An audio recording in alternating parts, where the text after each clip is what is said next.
Week holding its first hearing on UFOs in more than 50 years, where Pentagon officials shared declassified photos and videos of these unidentified objects in the sky. But did they leave us with more questions than answers? That's always what they say in these segments. Theoretical physics professor and author of The God Equation, Dr. Michio Kaku, joining me now. Doctor, great to see you. Thanks for being here again.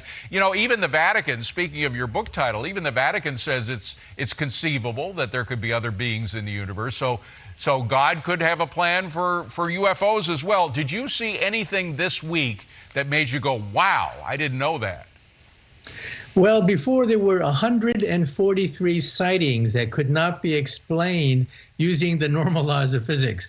With these congressional hearings, now we have 400 sightings by U.S. Navy pilots and seasoned military personnel that cannot be explained.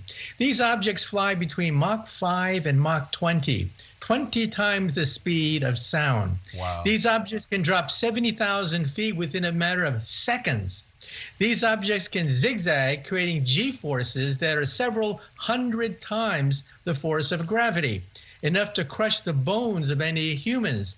These objects can fly without creating any exhaust. In other words, quote, they're not ours, unquote, as stated by one Pentagon official. Then the next question is, if they're not ours, then whose are they? So they defy what we know about what we are capable of producing. Even if there's something that, you know, the Chinese in some secret location is coming up with, they simply don't have the physics to match what these objects are doing. Does that mean that they are defying literally the laws of physics? Well, hypersonic drones can approach this kind of capability, and we see them in the Ukraine.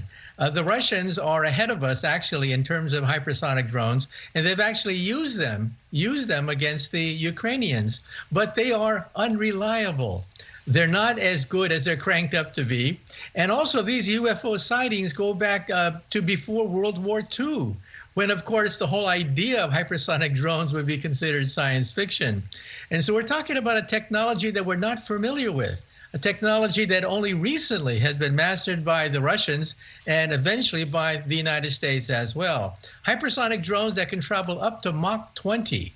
Yeah, and what you suggested at the beginning, I mean, they can turn on a dime. I mean, even if you could get up to that speed and find some way of encapsulating a being in that craft, you couldn't turn that quickly no matter what we try to do here on Earth, right?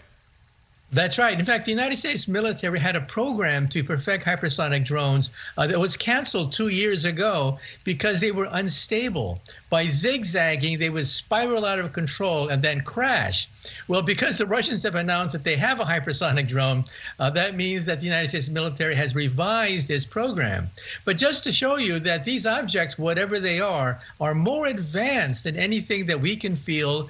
And of course, these sightings go back way before World War II, when the idea of hypersonic drones was considered science fiction. Are we, very quickly, are we getting more of these sightings now, or is it just because we have better ability to track things wherever they are in our little section of the universe here? Well, apparently the military, the pilots of the military have hundreds of these encounters, but most of the time they keep it to themselves.